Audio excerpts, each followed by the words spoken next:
D N ಸಿನಿಮಾಸು Smita ಉಮಾಪತಿಯವರು ಅವ್ರ presence ಇಲ್ಲದೆ ಇರೋದ್ರಿಂದ ಥ್ಯಾಂಕ್ ಯು ಸೋ ಮಚ್ ಅಪ್ಪಾಜಿ ನಿಮಗೆ. ಯಾಕೆಂದರೆ ಒಂದು ಒಳ್ಳೆ ಚಿತ್ರ, ನಾನು ಹಿಂದೆ ಒಂದು ಅಷ್ಟು ಸಿನಿಮಾಗಳು 13 ವರ್ಷದ ಅನುಭವ, ಒಂದು 200-220 ಚಿತ್ರ ಮಾಡಿದೆ. ಆದರೆ ಮೊದಲನೇ ಬಾರಿಗೆ ಒಂದು ಉಪಾಧ್ಯಕ್ಷ ಅಂತ ಕತೆ, ಇದು ಕತೆ ಬಂದು ಡೈರೆಕ್ಟ್ರು ಚಂದ್ರಮೋಹನ್ ಅವರು. ಯಾಕೆಂದರೆ ಅವ್ರ ಜೊತೆ ನಾನು ಒಂದು ಬಾಂಬೆ ಮಿಠಾಯಿ ಮತ್ತು ಡಬಲ್ ಇಂಜಿನ್ ಅಂತ 2 ಚಿತ್ರ ಮಾಡಿದ್ದೆ, ಅವ್ರದ್ದು ಕತೆ ಇದು. ಆ ಕತೆನ ತಗೊಂಬಂದಾಗ ನಾನು ನಮ್ಮ ಅಪ್ಪಾಜಿಗೆ ಹೇಳಿದಾಗ, ಇಲ್ಲ ತುಂಬ ಚೆನ್ನಾಗಿದೆ, ಇದು ಚೆನ್ನಾಗಿ ವರ್ಕ್ ಆಗುತ್ತೆ ಅಂತ ಡಿಸೈಡ್ ಮಾಡಿದ್ವಿ. ಅದಾದ ಮೇಲೆ ಅನಿಲ್ ಸರು ಇದನ್ನು ನಿರ್ದೇಶನದ ಹೊಣೆ ಹೊತ್ಕೊಂಡ್ರು. ಇದು ಒಂದು ಹಳ್ಳಿ ಸೊಗಡಿರೋ ಅಂಥ ಕತೆ, ಯಾಕೆಂದರೆ ಅಧ್ಯಕ್ಷ ಎಲ್ಲರೂ ನೋಡಿರ್ತೀವಿ, ಅದು ಒಂದು ಹಳ್ಳಿ ಸೊಗಡಿರೋ ಕತೆನೇ. ಇದು ಅದೇ ಥರ ಒಂದು ಗೆಜ್ಜೆಪುರ ಅಂತ ಆ ಊರಿನಲ್ಲಿ ನಡೆಯೋಂಥ ಕತೆ. ಆ ಅಧ್ಯಕ್ಷ ಏನಾಗಿತ್ತು, ಪೂರ್ತಿ ಹಳ್ಳಿಲೇ ಮುಗಿದೋಗುತ್ತೆ ಸಿನಿಮಾ. ಆದರೆ ಇದು ಸ್ವಲ್ಪ ಬೇರೆ ವರ್ಷನೂ ಎತ್ಕೊಂಡಿದೆ, ಹಳ್ಳಿನಲ್ಲಿ ಶುರುವಾಗಿ ಮತ್ತು ಒಂದಷ್ಟು ಟ್ರಾವೆಲಿಂಗ್ ಇದೆ. ಏಕೆಂದರೆ ನಮ್ಮ DOP ಶೇಖರ್ ಚಂದ್ರ ಅವರು ಒಂದು ಕಾಮಿಡಿ ಸಿನಿಮಾದಲ್ಲಿ ಸ್ವಲ್ಪ ರೊಮ್ಯಾಂಟಿಕ್ ಆಗಿ, ಆಮೇಲೆ ಒಂದಷ್ಟು ಸುಂದರವಾದ ಜಾಗಗಳನ್ನ, ಅಂದರೆ ಎಲ್ಲ ಆಲ್ಮೋಸ್ಟ್ ಸಿನಿಮಾಗಳಲ್ಲಿ ತೋರಿಸಿದ್ದಾರೆ, ಆದರೆ ಎಲ್ಲೆಲ್ಲಿ ಯಾವುದ್ಯಾವುದು ಇನ್ನೂ ಜಾಸ್ತಿ ತೋರಿಸಿಲ್ಲ, ಆ ಥರದ ಜಾಗಗಳಲ್ಲೆಲ್ಲ ಶೂಟ್ ಮಾಡಿದ್ದೀವಿ. ತುಂಬ ಚೆನ್ನಾಗಿ ಬಂದಿದೆ. Thank you so much DOP Shekhar Chandra ಸರ್ಗೆ. ನಮ್ಮ ನಿರ್ದೇಶಕರದ್ದು ಒಂದು ಪ್ಲಸ್ ಏನಂದರೆ, ಅವರು ಡೈಲಾಗ್ ರೈಟ್ರು ಆಗಿರೋದ್ರಿಂದ ಈ ಚಿತ್ರಕ್ಕೆ ಡೈಲಾಗ್ ಬರೆದಿರೋದು ರಾಜಶೇಖರ್ ಅಂತ, ಅವರು ಡೈರೆಕ್ಟ್ರೆ.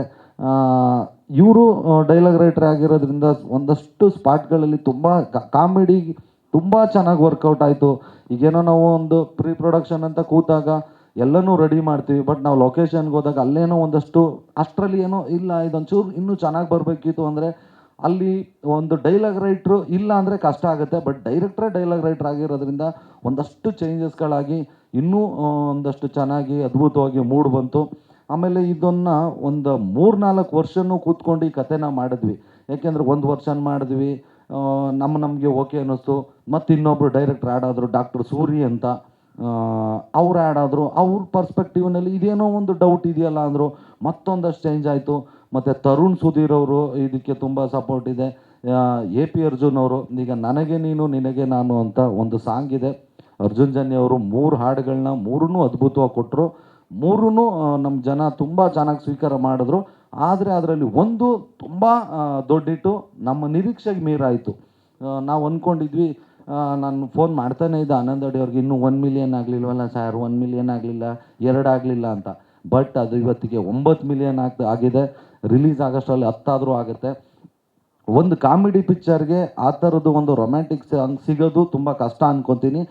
ಯಾಕೆ ಸಿಗುತ್ತೆ ಅಂದರೆ, ಈ ಮ್ಯೂಸಿಕ್ ಡೈರೆಕ್ಟ್ರಿಗೆ ಯಾರೇ ಟ್ಯೂನ್ ಮಾಡಬೇಕಾದ್ರೂ ಅವ್ರಿಗೆ ನಾವು ಕಥೆನ ಹೇಳಬೇಕು, ಅವ್ರು ಹಿಂದಿನ ಮುಂದಿನ ಸೀನ್ಗಳನ್ನ ನೋಡಿ ಅದಕ್ಕೆ ತಕ್ಕಂಗೆ ಟ್ಯೂನ್ ಆಗ್ತಾರೆ. ನಾವು ಈ ಕಥೆನ ಹೇಳಿದಾಗ ಇದರಲ್ಲಿರೋ ಲವ್ವು ಅಷ್ಟೊಂದು ವೆಯ್ಟ್ ಆಗಿತ್ತು. ತುಂಬ ಒಂದು ಇನ್ನೋಸೆನ್ಸ್ ಲವ್ ಸ್ಟೋರಿ ಇದೆ. ಆ ಲವ್ ಸ್ಟೋರಿ ಕೇಳಿ ಆ ಸಾಂಗ್ ಹುಟ್ಟಿತು. ಫಸ್ಟ್ ಸಿನಿಮಾಗೆ ನನಗೆ ಈ ಥರದ್ದು ಒಂದು ಸಾಂಗ್ ಸಿಕ್ಕಿ ಆ ಸಾಂಗ್ನ ಜನ ಒಪ್ಕೊಂಡಿದ್ದು ತುಂಬ ಖುಷಿ ಪಡೋ ವಿಷಯ. ಹಂಗೆ ಇದನ್ನು ಲಿರಿಕ್ ಬರೆದಿದ್ದು AP ಅರ್ಜುನ್ ಅವರು. ಇನ್ನೊಂದು 2 ಸಾಂಗ್ಗಳಿದೆ, ಒಂದು ಇಂಟ್ರೊಡಕ್ಷನ್ ಸಾಂಗು, ಇನ್ನೊಂದು ಡ್ಯಾನ್ಸ್ ನಂಬರು, ಅದೊಂದು ಡುಯೆಟ್ ಥರ ಮಾಡಿದ್ದೀವಿ. ಅದನ್ನು ನಮ್ಮ ಬಹುದೂರ್ ಚೇತನ್ ಅವ್ರು ಬರೆದಿದ್ದಾರೆ, ಅವರೂ ಡೈರೆಕ್ಟ್ರು. ಸೊ ಒಂದಷ್ಟು ಡೈರೆಕ್ಟ್ರುಗಳು, ಒಂದಷ್ಟು ಕಲಾವಿದರುಗಳು ಎಲ್ಲರೂ ಸೇರಿ ಈ ಸಿನಿಮಾಗೆ ಸಪೋರ್ಟ್ ಮಾಡಿದ್ರು. ಆಮೇಲೆ ನಾವೇನೇ ಅಂದ್ಕೊಂಡ್ರು, ಈಗ ಡೈರೆಕ್ಟ್ರ್ ತಲೆಯಲ್ಲಿ ಒಂದು ಸೀನ್ ಬಂದರೆ ನಾನು ಇಲ್ಲ ಇದು ನೀನು ತೆಗಿಬೇಕು, ಈ ಥರ ಶೂಟ್ ಮಾಡಬೇಕು ಅಂದರೆ ಅದಕ್ಕೆ ಮುಖ್ಯವಾಗಿ ಬೇಕಾಗಿರೋದೇ ದುಡ್ಡು, ಅದನ್ನು ಪ್ರೊಡ್ಯೂಸರೇ ಕೊಡಬೇಕು. ಬಟ್ ಈ ಸಿನಿಮಾದಲ್ಲಿ ನಂದು ಯಾವುದು ಏನು, ಈಗ ನಾನೊಂದು 2-3 ಪಿಕ್ಚರ್ ನಾನು ಆಲ್ರೆಡಿ ಮಾಡಿದ್ದಿದ್ರೆ ಗೊತ್ತಿರೋದು, ನನಗೆ ಹಿಂದೆ ಇಷ್ಟು TV ರೇಟ್ಸ್ ಹಿಂಗೆ ಹೋಗುತ್ತೆ, ಇಷ್ಟು ಜನ ಬರ್ತಾರೆ, ಇಷ್ಟು ಮಿನಿಮಮ್ ಬಿಸ್ನೆಸ್ಸು ಇದಾಗುತ್ತೆ ಅಂತ ಆ ಧೈರ್ಯದ ಮೇಲೇ ಎಲ್ಲರೂ ಖರ್ಚು ಮಾಡ್ತಾರೆ. ಬಟ್ ಅದು ಯಾವುದೂ ನೋಡಿದೆ ಕಥೆನ ನಂಬ್ಕೊಂಡು ಈ ಕತೆಗೆ ಎಲ್ಲೂ ಮೋಸ ಆಗಬಾರ್ದು ಅಂತ ಫಸ್ಟ್ ಸಿನಿಮಾಗೇ ಇಂಥ ಒಂದು DN ಸಿನಿಮಾಸನ್ನು ಬ್ಯಾನರ್ ಸಿಕ್ಕಿರೋದು ನಿಜವಾಗ್ಲೂ ನನ್ನ ಪುಣ್ಯ. ಯಾಕೆಂದರೆ ನನ್ನನ್ನು ನಂಬೋದ್ರೋ ಇಲ್ಲೋ ಗೊತ್ತಿಲ್ಲ, ಬಟ್ ಕಥೆನಂತೂ ಅಪ್ಪಾಜಿ ತುಂಬ ಚೆನ್ನಾಗಿ ನಂಬಿದ್ರು. ಆ ಕಥೆನ ನಂಬ್ಕೊಂಡು ಅಲ್ಲಿ ಏನು ಖರ್ಚು ಮಾಡಬೇಕು ಅಂದರೆ ನನಗೆ ನನ್ನ ಮಿತಿಗೆ ಮೀರಿ 100% ಈ ಸಿನಿಮಾದಲ್ಲಿ ಖರ್ಚು ಮಾಡಿದ್ದಾರೆ. ಯಾಕೆಂದರೆ ನಾವು ಎಲ್ಲ ನೋಡಿದಾಗ ಜನಗಳಿಂದನೂ ಆ ರೆಸ್ಪಾನ್ಸ್ ಬಂದಿದೆ, ಇಲ್ಲ ತುಂಬ ರಿಚಾಗಿ ಮಾಡಿದ್ದಾರೆ ಅಂತ. ಥ್ಯಾಂಕ್ ಯು ಸೋ ಮಚ್ ಅಂತ ಹೇಳ್ತಾ, ಇನ್ನು ನಮ್ಮ ಧರ್ಮಣ್ಣ ಅವರು, ಆಗಲೇ ಹೇಳಿದೆ ಆ್ಯಂಕರಿಂಗ್ ಮಾಡಬೇಕಾದ್ರೂ ಈಗಲೂ ಒಂದ್ಸಲ ಹೇಳ್ತೀನಿ, thank you so much Dharmanna. ಇನ್ನು ಹೀರೋಯಿನ್ನು, ಇವ್ರದ್ದು ಫಸ್ಟ್ ಮೂವಿ ನಾವು ಬೇರೆ ಕಲಾವಿದರನ್ನ ಹೊಗಳಷ್ಟು ನಂಗೆ ನಾಲೆಡ್ಜ್ ಇಲ್ಲ, ಅಷ್ಟೊಂದು ದೊಡ್ಡವನು ಅಲ್ಲ, ಅಷ್ಟು ಜಡ್ಜ್ ಮಾಡೋಕ್ಕೂ ನಂಗೆ ಬರಲ್ಲ. ಆದರೆ ಯಾಕೆ ಹೊಗಳ್ತೀನಿ ಅಂದರೆ ನಾವು ಡೈರೆಕ್ಟ್ರು, ಪ್ರೊಡ್ಯೂಸರು ನಾವೆಲ್ಲ ಒಂದು ಹತ್ತತ್ರ ಒಂದು 50 ಸಲ ನಾವೇ ಸಿನಿಮಾನ ನೋಡ್ಬಿಟ್ಟಿರ್ತೀವಿ.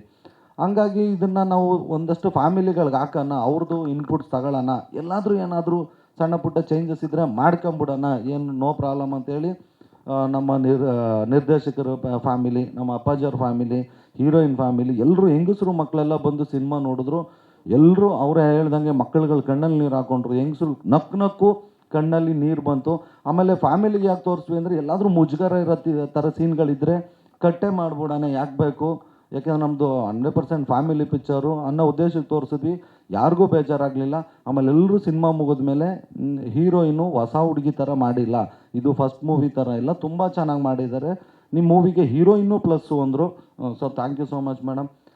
ಹಂಗೆ ಇನ್ನು ಮಿಕ್ಕಿದ ಎಲ್ಲ ಕಲಾವಿದರುಗಳು, ಸಾಧು ಸರ್ ಆಗ್ಬೋದು, ರವಿಶಂಕರ್ ಅವ್ರು ಆಗ್ಬೋದು, ಶರಣ್ ಸರ್ ಇದರಲ್ಲಿ ನಾವು ಆ ಕತೆಗೆ ಒಂದು ಪಾಯಿಂಟ್ ಆಫ್ ಮೂಮೆಂಟಲ್ಲಿ ಬಂದಾಗ ಅವ್ರಿಲ್ಲದೆ ಮುಂದಕ್ಕೆ ಹೋಗೋಕೆ ಆಗ್ತಿರ್ಲಿಲ್ಲ. ಯಾಕೆಂದರೆ ಅಧ್ಯಕ್ಷರು ಬರಲೇಬೇಕಾಯ್ತು.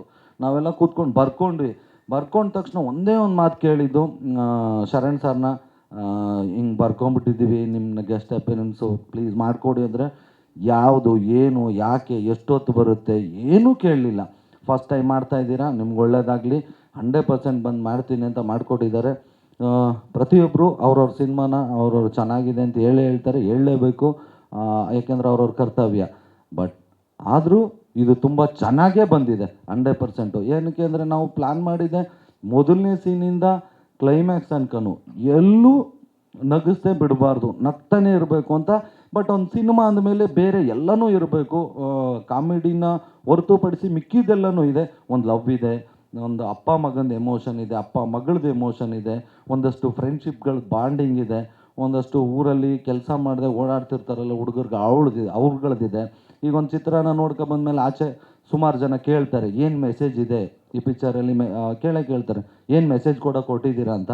ಸೊ ನಾವೊಂದು ಕಾಮಿಡಿ ಚಿತ್ರ ಅಂದರೆ ಆರೋಗ್ಯ, ನಕ್ಕಿದ್ರೆ ಆರೋಗ್ಯ ವೃದ್ಧಿ ಆಗುತ್ತಂತೆ, ಸೌಂದರ್ಯ ವೃದ್ಧಿ ಆಗುತ್ತಂತೆ, ಹೆಣ್ಮಕ್ಳೆಲ್ಲ ನಕ್ಕೊಂಡು ಸೌಂದರ್ಯ ವೃದ್ಧಿ ಮಾಡ್ಕೋಬೋದು.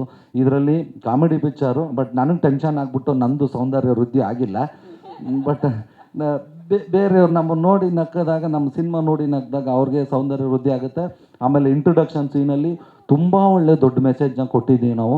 ಇಡೀ ಪಿಕ್ಚರು ಕೊಡೋಕ್ಕಾಗಲ್ಲ ಅಂದ್ಬಿಟ್ಟು ಬರ್ತಾ ಎಂಟ್ರಿಲೇ ಸೂಪರ್ ಹಿಟ್ಟು ಒಂದು ಮೆಸೇಜ್ ಕೊಟ್ಟಿದ್ದೀವಿ. ಆಲ್ಮೋಸ್ಟ್ ಎಲ್ರಿಗೂ ಅದು ಇಷ್ಟ ಆಗುತ್ತೆ. ಯಾಕೆ ಸರ್? ಖಂಡಿತವಾಗ್ಲೂ ಸರ್, ಅದು ಸೈಂಟಿಫಿಕಲಿ ಪ್ರೂವ್ ಆಗಿದೆ. ದಿನಕ್ಕೆ ಮನುಷ್ಯ ಒಂದು 20 ನಿಮಿಷ ಯಾರು ನಗ್ತಾನೋ ಅವನ ಆಯಸ್ಸು ಹೆಚ್ಚಾಗುತ್ತಂತೆ.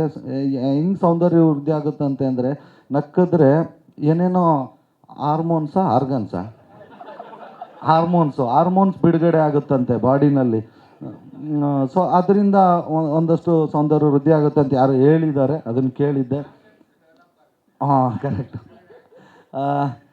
26ನೇ ತಾರೀಕು, ಇದು ಒಂದು 3 ವರ್ಷ ಇಂದ ಮಾಡ್ಕೊಂಬಂದಂಥ ಚಿತ್ರ. ಯಾಕೆಂದರೆ 3 ವರ್ಷದ ಹಿಂದೆ ಮ್ಯೂಸಿಕ್ ಪೂಜೆ ಮಾಡಿದ್ವಿ, ಇಮ್ಮಿಡಿಯೇಟ್ ಕೋವಿಡ್ ಬಂದ್ಬಿಡ್ತು. ಅದಾದಮೇಲೆ ಅಪ್ಪಾಜಿಯವರು ರಾಬರ್ಟ್ ಸಿನಿಮಾ ರಿಲೀಸಿಗೆ ಬಂದ್ಬಿಡ್ತು, ಮತ್ತು ಮದಗಜ ಬಂದ್ಬಿಡ್ತು. ಅದೆಲ್ಲ ಆದಮೇಲೆ ಮತ್ತೆ ಶುರು ಮಾಡೋಣ ಅಷ್ಟರಲ್ಲಿ ಇವ್ರದ್ದು ಎಲೆಕ್ಷನ್ ಬಂತು. ಸೊ ಇದೆಲ್ಲನೂ ದಾಟಿ ಇವತ್ತು 26ನೇ ತಾರೀಕಿಗೆ ಬಿಡುಗಡೆಗೆ ಸಿದ್ಧ ಆಗಿದೆ. ಅದೇ ನಾವು ಕೆಲವು ಟೈಮ್ ಅಂದ್ಕೊಳ್ಳೋದು, ದೇವರು ಯಾವ ಟೈಮ್ಗೆ ಏನೇನು ಮಾಡ್ಬೇಕು ಅದೇ ಮಾಡೋದು, ಆಗೋದೆಲ್ಲ ಒಳ್ಳೇದಕ್ಕೆ. ಅದಕ್ಕೆ ದೇವ್ರು ಇಲ್ಲಿ ತನಕ ತಳ್ಕೊಂಬಂದ ಅನ್ಕೊತೀನಿ. ಏನಕ್ಕೆ ಅಂದರೆ, ಮೊನ್ನೆ ಯಾರೋ ಹಿಂಗೆ ಮಾತಾಡಬೇಕಾದ್ರೆ ಹೇಳಿದ್ರು, ಖುಷಿ ಆಯ್ತು ಅದು ಕೇಳಿಬಿಟ್ಟು. 2014 ಆಗಸ್ಟ್ 15ಕ್ಕೆ ಅಧ್ಯಕ್ಷ ರಿಲೀಸ್ ಆಗಿರೋದು, 2024 ಜನವರಿ 26 ಗಣರಾಜ್ಯೋತ್ಸವಕ್ಕೆ ಉಪಾಧ್ಯಕ್ಷ ರಿಲೀಸ್ ಆಗ್ತಿದೆ. ಎರಡೂ ಸ್ವಲ್ಪ ದೇಶದ ಟಚ್ಚು ಸಿಕ್ಕಿದೆ, ಆಶೀರ್ವಾದ. ಹಂಗೆ ಅಧ್ಯಕ್ಷ ಥರ ನಮ್ಮ ಉಪಾಧ್ಯಕ್ಷನೂ ದೊಡ್ಡಿಟ್ಟಾಗತ್ತೆ ಅನ್ನೋ ನಂಬಿಕೆಯಲ್ಲಿ ಇದು ತುಂಬ ಇಷ್ಟಪಟ್ಟು ಮಾಡಿರೋಂಥ ಚಿತ್ರ. ತುಂಬ ಅದ್ಭುತವಾಗಿದೆ 100%. ಏಕೆಂದರೆ ನೋಡಿರೋರು ಹೇಳಿದ್ದಾರೆ, ಮೊದಲಿಗೆ ತುಂಬ ಭಯ ಇತ್ತು, ಹೆಂಗೆ ಅಕ್ಸೆಪ್ಟ್ ಮಾಡ್ತಾರೋ ಏನೋ ಅಂತ.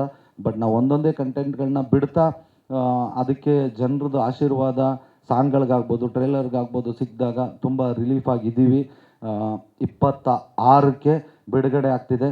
ಕೆಲವು ಏನು ಮಾಡೋಕ್ಕಾಗಲ್ಲ, ಅಲ್ಲಲ್ಲಿ ಒಂಚೂರು ಥಿಯೇಟ್ರ್ ಸಮಸ್ಯೆಗಳು ಆಗುತ್ತೆ. ಎಲ್ಲೆಲ್ಲಿ ನಿಮಗಿಲ್ಲ ಅನ್ಕೋತೀರ, ಮಲ್ಟಿಪ್ಲೆಕ್ಸಲ್ಲೂ ನಮ್ಮ ಚಿತ್ರಗಳಿರುತ್ತೆ. ದಯಮಾಡಿ ಎಲ್ಲರೂ ನೋಡಿ ಹರಿಸಿ ಆಶೀರ್ವದಿಸಿ. ಯಾಕೆಂದರೆ ಇದು ಮೊದಲನೇ ಹೆಜ್ಜೆ. ಹೊಸ ವರ್ಷಕ್ಕೆ ಹೊಸ ಕನಸನ್ನು ಕಟ್ಕೊಂಡು ಜನವರಿ 26ಕ್ಕೆ ನಿಮ್ಮ ಮುಂದೆ ಬರ್ತಾ ಇದ್ದೀವಿ. ಖಂಡಿತವಾಗ್ಲೂ ನಿಮ್ಗೆ ಇಷ್ಟ ಆಗಿರೋ ಥರನೇ ಸಿನಿಮಾನೇ ಮಾಡಿದ್ದೀವಿ. ದಯಮಾಡಿ ಈ ಚಿತ್ರನ ನೋಡಿ ಹರಿಸಿ ಆಶೀರ್ವದಿಸಿ. Thank you.